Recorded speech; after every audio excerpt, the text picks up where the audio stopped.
এবারটা ছেড়ে দিন গিন্নিমা, আমি ঠিক 2-3 দিনের মধ্যে ঠিক টাকাটা জোগাড় করে আপনাকে দিয়ে দেবো। এবার ঠিক দিয়ে দেবো গিন্নিমা, এবারটা ছেড়ে দিন।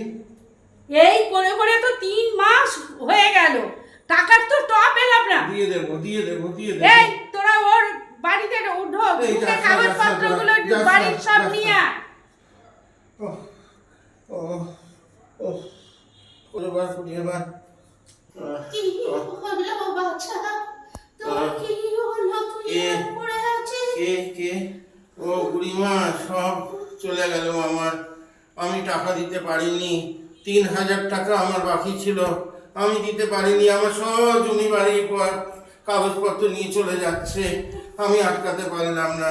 এবার কি খাবো এবার আমি? ওহ, ওহ, এই টাকাটা ধর, তোর যা ইয়ে আছে তুই সব শোধ করে দে।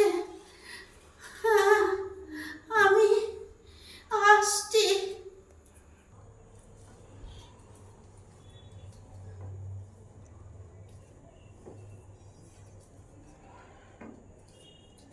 কে দিয়ে গেল আমাকে? আমি তো ভালো করে লক্ষ্য করতে পারলাম না।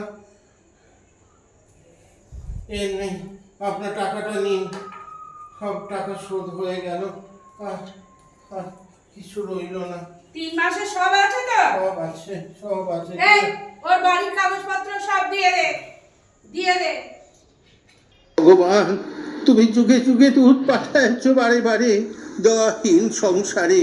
তারা বলে গেল ক্ষমা করো সবে, বলে গেল ভালোবাসো, অন্তর হতে বিদ্বেষ বিষ নাশো।